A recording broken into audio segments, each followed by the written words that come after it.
Welcome to the Progressive Primitivist podcast, where we believe that the only way to go forward in religion is to go back to the Bible. If you're a preacher in Churches of Christ, you're probably very interested in the history of the Restoration movement. And one of the foremost authorities on that history was a man by the name of David Edwin Harrell Jr. Brother Harrell died back in March of 2021, and he finished out his teaching career at Auburn University. And one of the best books on the history of Churches of Christ is his book, Churches of Christ in the 20th Century, Homer Hailey's Personal Faith Journey. Over the next few weeks, we're going to share 3 lectures that Brother Harrell gave based on this book. We hope that you enjoy.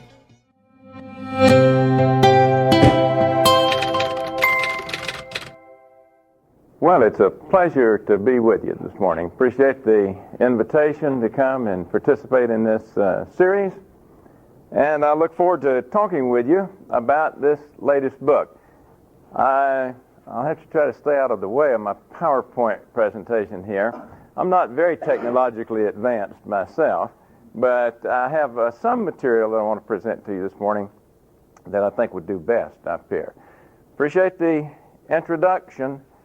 There's an easy explanation for my moving from Alabama to Auburn. When the announcement of that was made in the newspaper that I'd accepted this so-called eminent scholars chair at Auburn, which are in Alabama they have a number of these chairs that are endowed by $1 million. And so one of my friends at the University of Alabama called me and he said, "You're going to Auburn." He said, "I can't believe you would go to Auburn." He said, "I wouldn't go to Auburn for $1 million." I said, "You said the magic words." So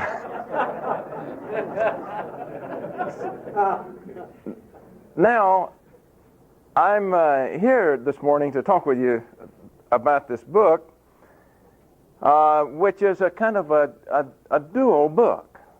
And it's 2 books in one.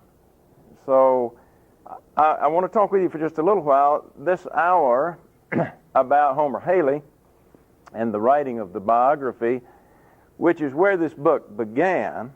I began thinking about it because I wanted to do a biography of someone out of my own tradition. I had finished biographies of Oral Roberts and Pat Robertson, having gone through 20 years or so of writing about Pentecostals and Charismatics. And someone told me one day, said, "Well, you should write about somebody that you like." So, I mean, actually, I kind of liked Oral in a perverse way. But so I began looking around in my own tradition, and I couldn't find many people I liked. So in many ways, Hailey is a sort of an odd choice, because as we'll see in a moment, he's not really one of the leaders in the movement, but I had a lot of personal respect for him. I loved telling stories, and as I'll show you in a moment, the really intriguing thing about writing biography is that individual lives are quite complex. It's quite different from writing institutional history. So I began looking then for someone to write a biography about.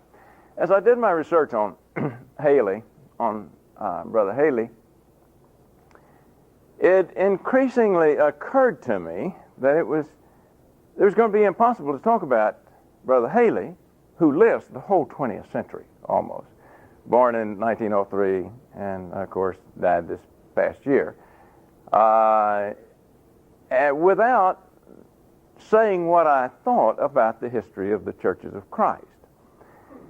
Now, I also was driven in that direction by what Doug has been calling the Renaissance of interest in the history of the Stone Camel movement, as he calls it. I was driven more by what one might even call, I think, more likely than a renaissance of interest in the Churches of Christ, a birth of interest in the history of the Churches of Christ. since there had been virtually nothing written about it. Now, I'd written earlier, as Doug noted, about the Restoration movement, a couple of books, and lots of articles, including the article that he mentioned that's been reprinted in American Origins, which in 1964, for the first time on a fairly broad platform, set forth some of my ideas about the sociological processes involved in the history of churches of Christ. But then I left that and really hadn't done much with Restoration movement for 20, 25 years when I did this detour and wrote mostly about Pentecostals and Charismatics, which of course is an extraordinarily important movement. I did it for a couple of reasons. In the first place, I discovered that nobody bought books about the Churches of Christ, and they buy lots of books about Pentecostals. So I wrote a book called All Things Are Possible back in 1975, which is the first book kind of about the whole healing and charismatic independent movement, which is still in print. It's sold about 70,000 copies. So that was an entirely different market. And it's a movement that, from the standpoint of American religious history, in fact, from world religious history, is an extraordinarily important movement. The 20th century was surely the Pentecostal century in world religious history. But at any rate, there has been a kind of birth of interest in the history of the Churches of Christ. And, of course, Earl West began his series a long time ago, which is a kind of a significant, it seems to me, chronicling of the history of the Restoration movement. But then in the 1990s, just this whole bevy of books that came out about the history of the Churches of Christ. Now, most writing about the Restoration movement prior to the 1990s had been done by people from other wings of the movement, mostly by people from the Disciples of Christ. And the Churches of Christ didn't get a lot of attention out of that, and what they got was not very complimentary, because most people in the Disciples thought that the Churches of Christ were just the peripheral kooks anyhow, and so they were judged to be a kind of ephemera and not terribly significant. Now, the Churches of Christ have come into their own by the 1990s and have developed this generation of historians, including Bob Hooper's book, A Distinct People, which has its own kind of interpretive framework. We'll maybe look at it a little bit later. If I could summarize it, I would say that Hooper's view of the Churches of Christ is that there is kind of a centrist theme in Churches of Christ history, and it spins off various fanatical fringes from time to time, but there's a kind of an ongoing central scheme. I think that's wrong. It's well argued, but I don't think it's correct. Then Doug's interpretive book, Will the Cycle Be Unbroken?, in which Doug applies some of the sociological tools to the tensions within the Churches of Christ in the 1990s. Got a lot of it right, I think. Well, I'll say more about that later. Mike Casey from Pepperdine has done some really interesting writing, I think, in the 1990s, including this little book, Saddlebags, City Streets, and Cyberspace, which is a history of preaching. And Mike has also used a lot of sociological techniques, and I think has had some really good insights into the tensions within the movement in the 20th century, particularly written some really fine articles on the pacifist tradition and its demise. Of course, Leroy's book, is Leroy here? Leroy's book published in 1997, which is Leroy's view of the movement, always interesting, frequently wrong. I think, I say that about Leroy because he says it freely about what I write, too.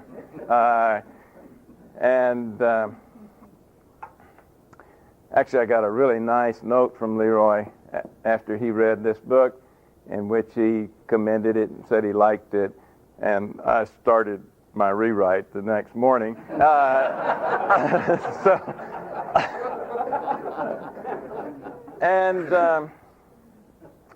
Then, of course, Richard's quite seminal book. I think I probably have a squib on the back of Richard's book for which he owed me. Richard's book does probe in new ways, in important ways, for intellectual roots within the movement, things that have that we can see followed through the years. I had some disagreements with Richard, and we discussed his work all through the years. Well, at any rate, there has been this whole birth of interest in the history of the churches of Christ. I was quite conscious of that, read it, and of course felt that somebody needed to get it right. So I have done my own spin on it. Now, this book is a combination. It's both history and biography. And it's from a literary point of view, it was quite an interesting challenge to try to do that. To try to tell someone's biography in the midst of writing essentially what was my take on the history of the Churches of Christ in the 20th century. I'm not sure how well I've done from a literary point of view. I'm not aware of anybody that's trying to do exactly the same thing. But the more I thought about it, well, I did it for a couple of reasons. One practical reason was that as I'd really started out writing a biography of Brother Hailey, and looked at the publication possibilities, I liked the idea of publishing the book with a university press because it gave it a certain credibility. It's something more than a polemical work. In some ways, Brother Hailey is not an important enough historical figure to demand that. Now, the book would have certainly been worthwhile and publishable otherwise. But I decided that if I combined them, that then I could reach both audiences. It did become a significant historical work as well. So that was a practical reason for doing it. And I'm glad the University of Alabama Press has done it in the series that I'm an editor in, so I can double dip on royalties.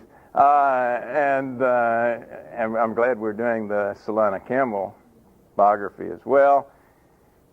But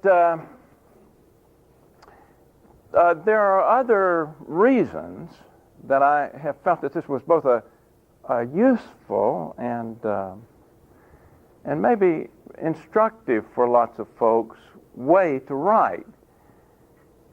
And it is because I'm going to spend most of my time after this hour talking with you probably about the Churches of Christ interpretation that I have in my book, which is the more complex material.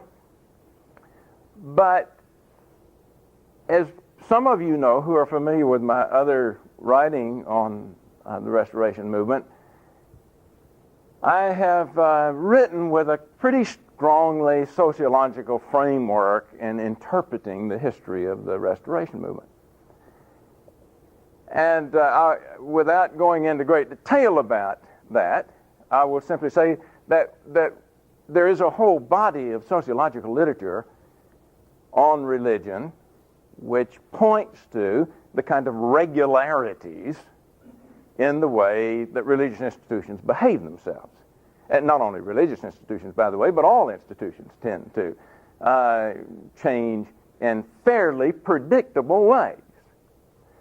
And in fact, you can take American religion. If I were giving my beginning lecture in my seminar on American religion, one of the things I do is kind of establish a grid for American religious groups in which you can draw kind of horizontal lines that are more or less sociological lines. That is, we have upper class groups, middle class groups, lower class religious groups. It's partly educational, partly economic, but groups American religious bodies tend to fall out.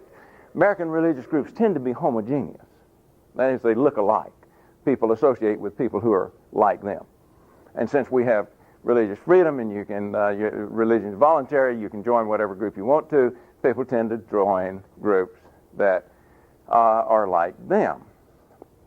So most of us could do grids of religious groups in a community and point out the upper class groups and the middle class groups and the lower class groups. You know, my favorite story illustrating that is the story of the Episcopalian lady whose dog died, and she went to her Episcopal priest and asked him if he would preach the dog's funeral. And the priest said, I don't think we could do something like that in an Episcopal church. He said, there's a Pentecostal church over on the other side of the tracks, and if you want to go over there, that guy might preach a dog's funeral. And so she said, okay. She said, how much do you think I should pay him for preaching it? And the priest said, I didn't know you were thinking about paying. And he said, what were you thinking about paying? And she said, I thought maybe I would give him $5,000. And the priest said, oh my goodness, I didn't know that dog was an Episcopalian. So all of us, recognize those structures. There are lots of literature about exactly how groups move from one of those stratum to another stratum, and so those models, I think, have been useful in my understanding of the Restoration movement. Actually, in the Restoration movement, we spread out real fast. We spread out fast because we don't have any really distinctive anti-social beliefs that keep us from spreading out fast. So that'll be one of the things that I'll be talking with you about today. But all of that sounds really quite deterministic. And in a sense, I think it is deterministic. That is, that there are generational kinds of changes which are just almost inevitable. That over the course of time, institutions change. Now, there are lots of nuances in these models that sociology has used that we can look at just in passing. But in writing biography, what I would suggest to you is that there's nothing deterministic, I think, about history at all, nor is there anything deterministic about human conduct. And that is manifest by what it seems to me are the irregularities of individual lives. And that is that the behavior of individuals is entirely unpredictable. And individuals are driven by beliefs and ideas and by psychologies. And consequently, in the midst of this grid of kind of institutional regularities, what you have is individuals working their way through all of this maze, making choices that are entirely irregular and up to them.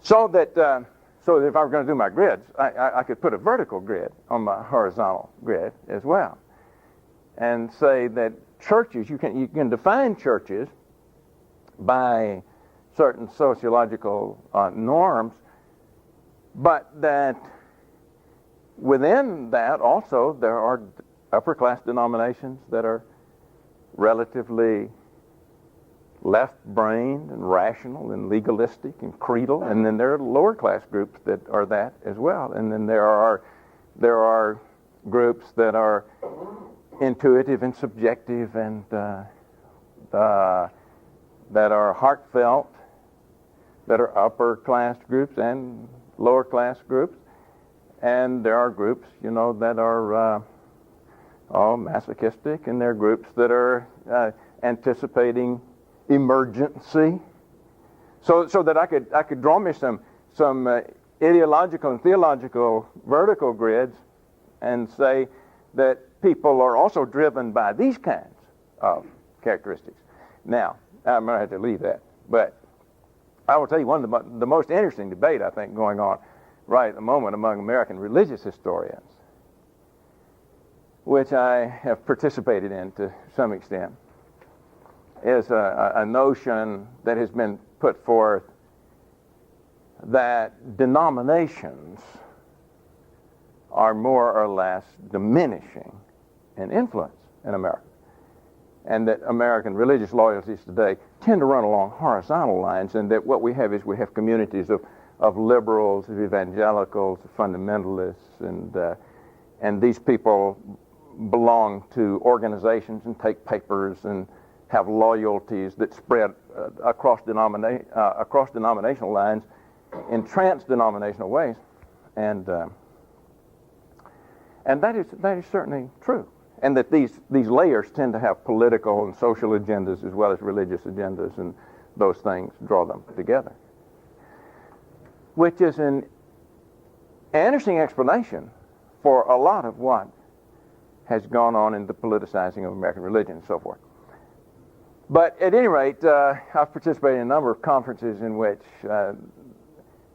these ideas have been argued, and people have simply argued that you no longer have the same loyalties to denominations, so that a person, when they move from town to town, they might be a Methodist in one town, but they like the Congregational Church in the next town, the Presbyterian Church in the next town, and Episcopalian in the next town, so on. They just go wherever they like, but they stay in that strata.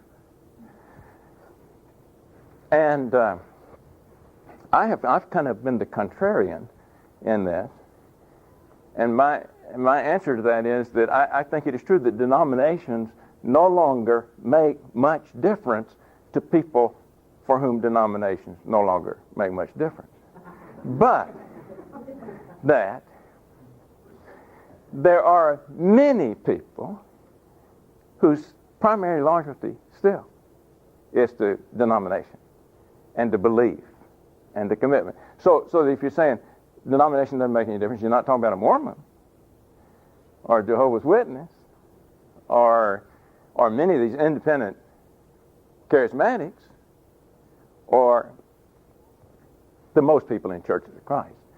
So that's an old phenomenon, I think, and that is certain people exist at levels of relative ecumenical spirit religiously, and others survive in more sectarian environments. So, if you combine these two things, what you're doing, it seems to me, is you're looking at both of those things at the same time.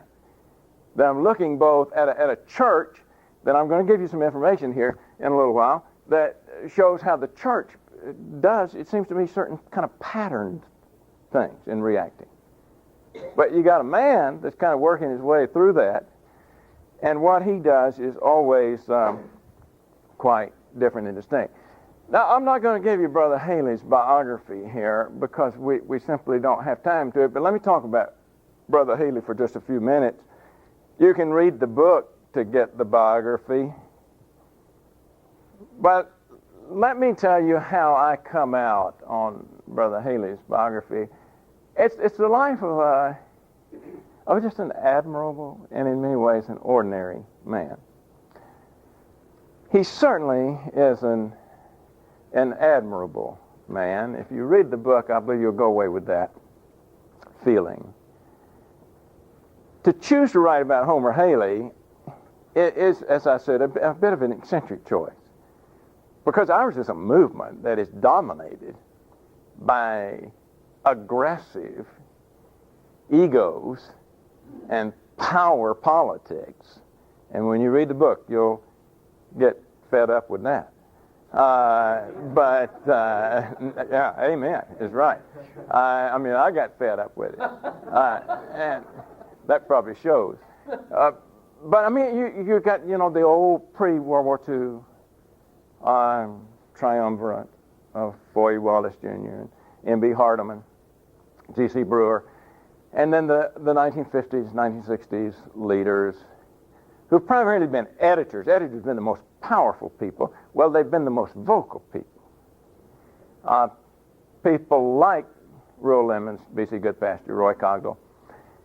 College presidents also have been very powerful forces, generally speaking more slightly quieter forces, and framing the movement. And then some people who are just preachers, some preachers, by force of personality, have imposed their will frequently on churches of Christ, even though they were not editors. But Hailey was probably as widely known as any of these people. He was just not controversial. It's a good story. So there's a touch of the West. I mean, Brother Hailey's a Westerner. He's a lovable guy who, makes a wagon trip west before Arizona was even a state. It's got a lot of personal romance in it. Hailey, Brother Hailey was well known. And as I suggested, he has kind of moments when he becomes highly visible. He is, of course, a widely published author, including writing commentaries. Brother Hailey never imagined that he was a scholar. His worth is derivative, but he wrote commonsensical commentaries, some of which were very widely used. Probably the most widely used was his commentary on the Minor Prophets, and he was most noted for his work on the prophets. A lot of those books are still in print. Stanley Pear, who's here today, has printed some of Brother Hailey's books, and I think he's going to resurrect some of them, Stanley says. They're part of his legacy. Brother Hailey became, right at the end of his life, the focus of a kind of bitter debate in non-institutional churches of Christ on divorce and remarriage. And he was a reluctant part of that debate, which I also was a reluctant part of. But at any rate, his name became quite visible in that context. Brother Hailey's story is an interesting story, just as I suggested, of a kind of a journey through this maze of the churches of Christ. The churches of Christ from 1900 to 1950.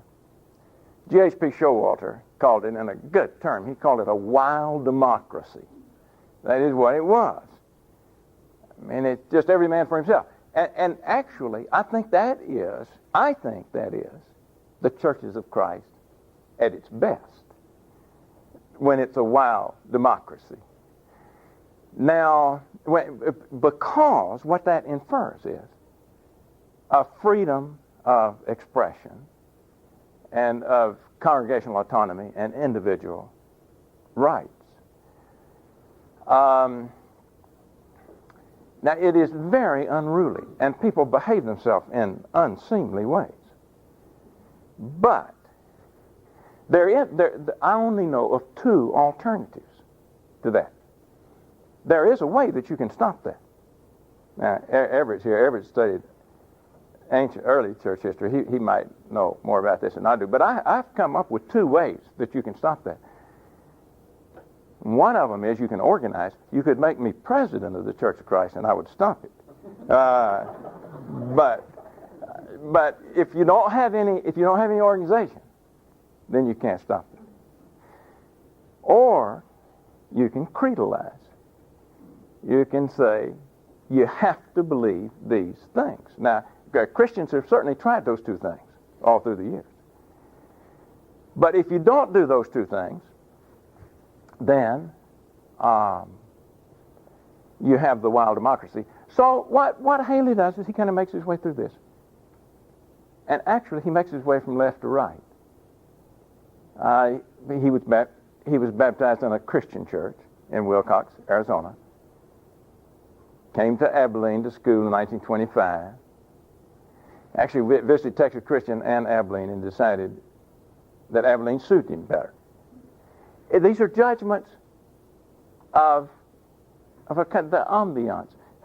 Brother Hailey did not make that decision on the basis of some theological reasoning that he got through. He just kind of liked Abilene better. He thought it fit a country boy like him. It was just a little Bible school then.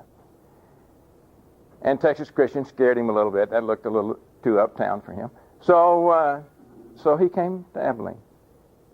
And then studied and found out that he didn't think you ought to use instrumental music. But he didn't discover that until after he got here. Then, in 1950, 1952, he went from Abilene to Florida College, which was the non-institutional school as that debate was just beginning. But once again, it was not because Hailey had reached any decisions about that. It was just that once again, Abilene was beginning its upward migration right after World War II, and it was becoming accredited and aspiring to be more than just a Bible school, and Hailey became increasingly uncomfortable in that environment. Furthermore, he was passed over as head of the Bible department, and he was passed over for a couple of reasons, one of which was he didn't have a PhD, and he never would have a PhD. But at any rate, he made that decision, and once again, it was more a matter of ambiance than it was a matter of theological commitment. He subsequently studied and came to those conclusions. There's always a lot of movement in the Restoration movement. There's a lot of movement in churches of Christ right now, and we'll talk about that in just after a while. But I will tell you how most people make their choices of where they're going to be. And that is the only choice that you make, is where you're going to be. Most people make those choices not based on, I think, deep study or logic. They make those choices just on where they feel comfortable. And that's not altogether bad. Well,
on students, I expect there are people in this audience who might have studied with Brother Hailey.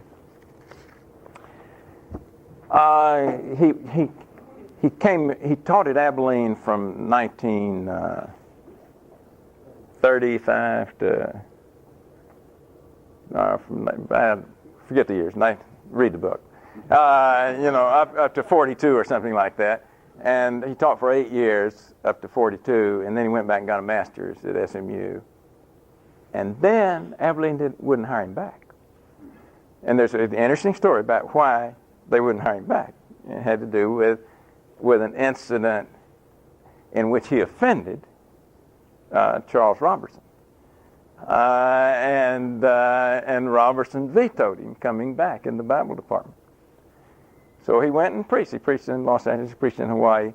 But then after World War II, when the student body was just booming and they needed people, they established the Department of Christian Education.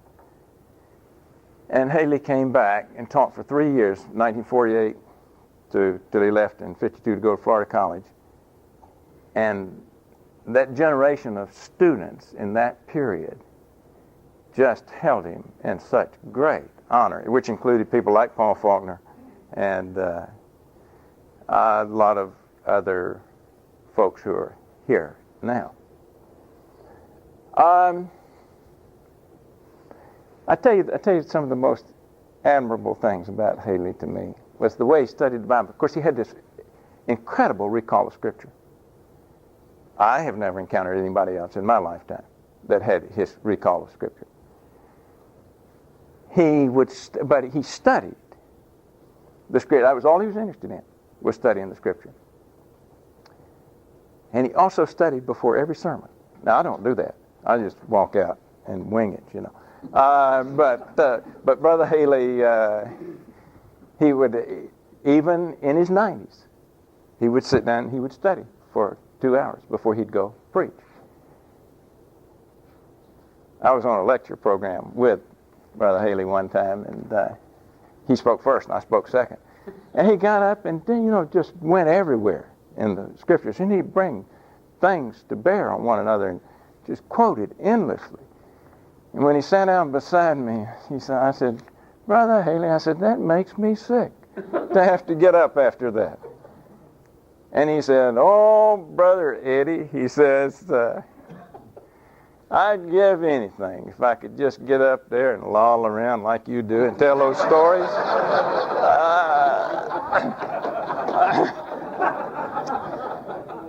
But he said, when I was a young man, he said, I just couldn't do anything. He said, the only thing I knew to do was just memorize scriptures and get up and quote them.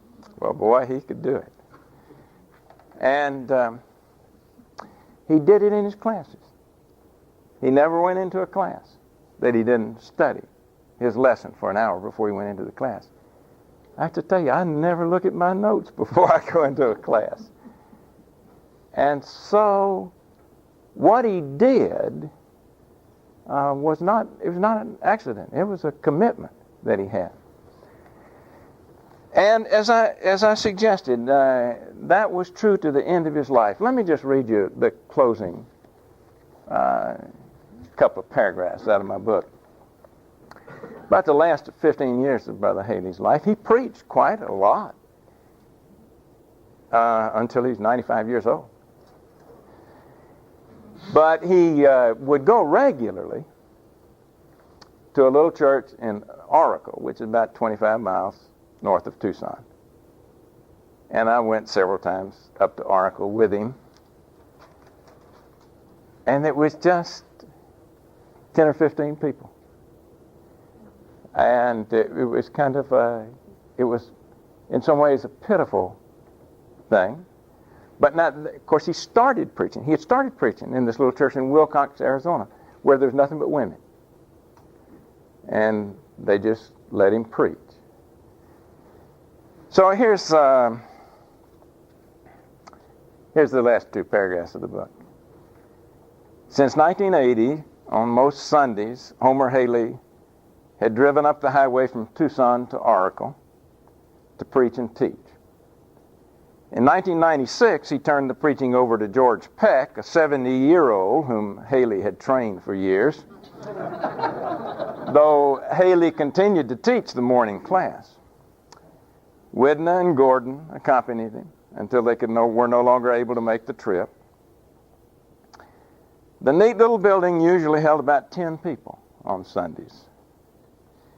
Anyone who visited Oracle would hear Homer Hailey sweep through the pages of the Bible with a nimbleness and erudition rarely encountered at the end of the 20th century. He had lost little of his legendary recall of Scripture, and he ranged gracefully from Exodus to Revelation, visiting remote passages here and there in Isaiah and Ezekiel, speaking passionately of the man of sin in 2 Thessalonians. Each week there was a refreshing enthusiasm as he presented, quote, new views that I've developed in my studies. The scene in Oracle on Sunday mornings was almost surreal. In front of 10 students stood a gnarled master craftsman,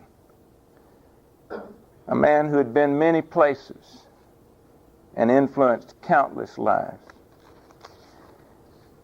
Was it possible and was it fitting that this story should end in Oracle? It was all right. Homer Hailey had lived his life full cycle and had come back home. He first preached to a little group of women in Wilcox. He traveled far and learned much. He received honors and won the respect and love of thousands. But all he had ever intended to do was preach the gospel. So, In the midst of his 10th decade, he studied his lesson on Saturday, engrossed in the grand themes that had filled his mind for years on end. And on Sunday, he crafted a fresh message filled with truths newly grasped. Everything else had always been peripheral. Well, that's a good story, and I commend it to you as I could commend Brother Hailey to you. Now, I will talk to you next about the other section of my book, which is relatively more complicated, and tell you that this is my take on Restoration history. The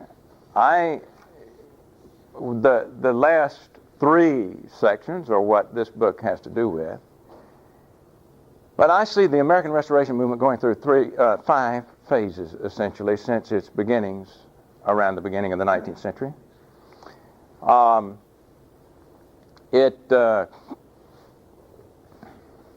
The American Restoration movement, by the way, as we talk about it, is just one restoration movement of lots of restoration movements. And what these people started saying at the beginning of the 19th century, lots of other folks were saying and had said before. And I enjoyed what I got to hear about the Declaration and Address yesterday. And one of the questions that was raised was, did the Declaration and Address influence other people? And my perception is that, the Declaration and Address was probably influenced by a lot of other people. That is, many of these ideas were in the air. It was people in the early 19th century America were not the first people to whom the thought occurred, what we ought to do is go back and do what people used to do. In fact, people do that idea. People think about all the time. They think about it in politics, and they think about it in countries, and they think about it in businesses and everything else. And so that's a fairly common idea. Now, I'd love to go to Scotland and in England and try to read as far as I can read back and see how much of that rhetoric you get. You get the rhetoric everywhere. But I'd love to go to Scotland to do research anyhow.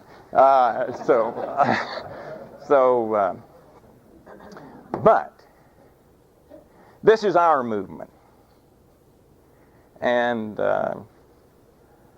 I see it essentially going through a fairly predictable sequence of sociological evolutions, which are pretty generational, really 2 to 3 generational. And that is, you get a period of growth and unity. And I'll talk about that because we get a period of growth and unity, which if you look at it very closely, doesn't look very united. Because it's not unity in the sense of everybody likes each other. It's unity in the sense they're so disorganized that it doesn't matter that they don't like each other.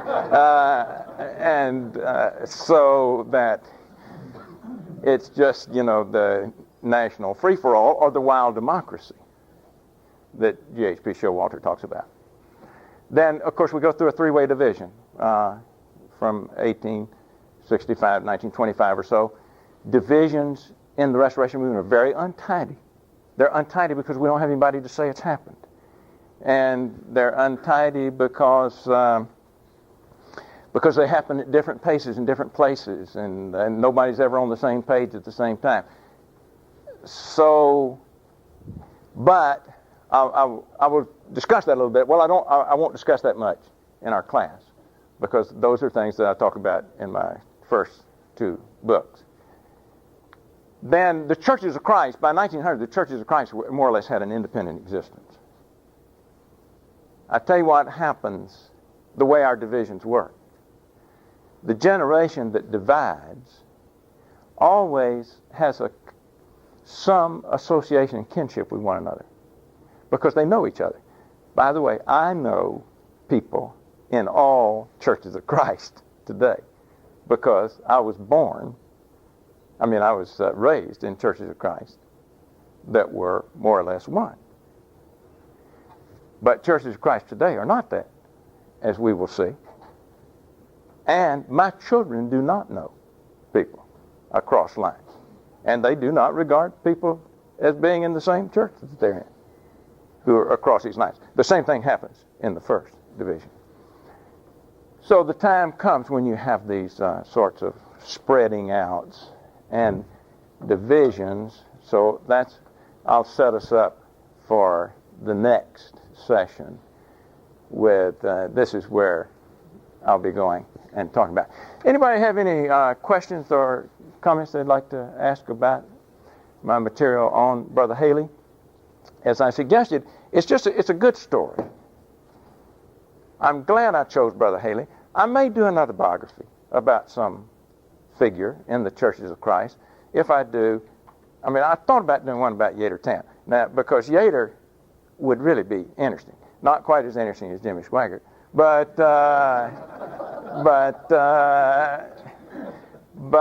he would be interesting and controversial to do in ways that Brother Hailey was not. But then you inject a whole different set of issues. The issue with Brother Hailey was just a man that all he ever wanted to do was just preach and teach people. And he, like most of us, I will tell you the things that happen in churches of Christ. Most of us don't have anything to do with causing it. Actually, I'm not sure anybody has anything to do with causing it. Now, we'll look at that in our next session. I think these things happen. And lots of times people will say, well, what if Foy Wallace had done something different? Or what if Roy Cogley had done something different? Or B.C. Goodpasture had done something different? My answer usually is, well, then somebody else would have done what they did. That is, they might have done, they'd changed their mind. But I think all of us are kind of trapped in this history. We don't like it always, by the way. And when I tell you the things that are going to happen, by the way, I'm just talking as a historian. I'm not recommending these things. I'm just saying I think this is what happens. You know, as Doug told you, I'm working on an American history textbook now, which I hope I'm about finished working on. But at any rate,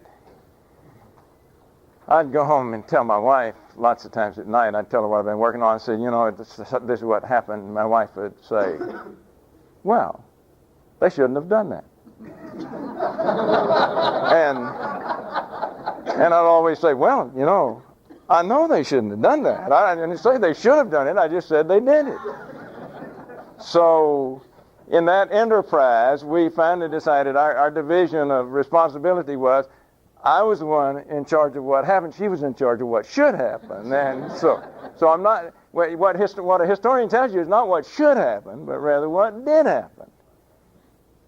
And when these things happen, what all of us have to do is, all of us just kind of like Brother Hailey, we to find our way through this maze and decide where it is that we belong and where we're going to live your life, because that's the only choice you'll make, is where you're going to live your life. Are there any questions?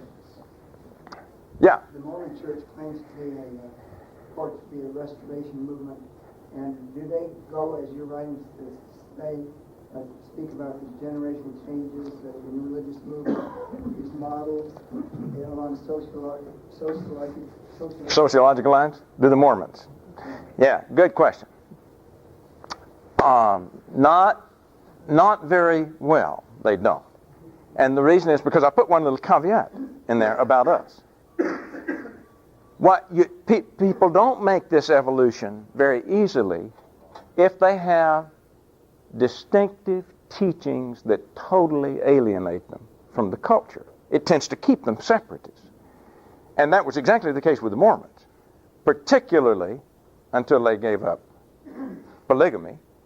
But even after that, the Mormons had this separatist tradition. Now, the answer, however, is that the Mormons are starting it right now. And that is, you're beginning to get a generation of more moderate, denominational.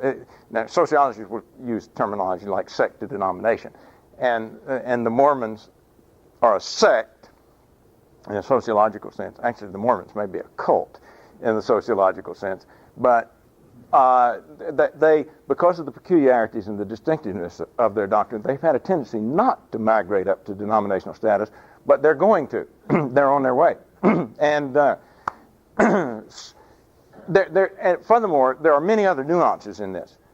Some sects have such peculiar doctrines that separate them from the culture that they make some of these changes, but they remain sectarian in an institutional way, and they are called institutional sects.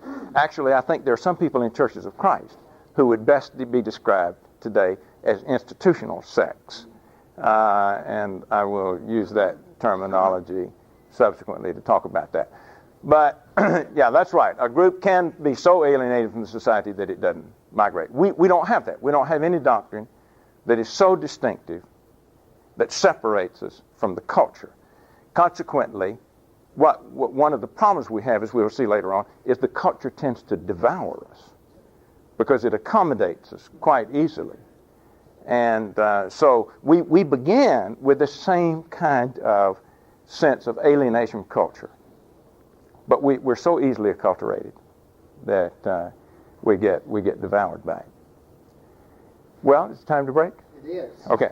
We will reconvene at 9:45, and you can see that you're in store for a rich second and third hour of these sessions today. Thank you for being here. We'll see you in a few minutes.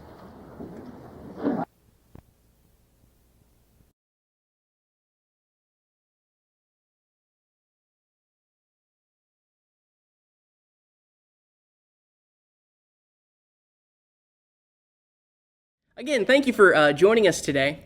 If you like our content, if you want to see more videos like this, make sure you leave a thumbs up on our video and you comment what you thought in the comment section. But also, make sure you subscribe to our YouTube channel. That way you can see our content and whenever we post content.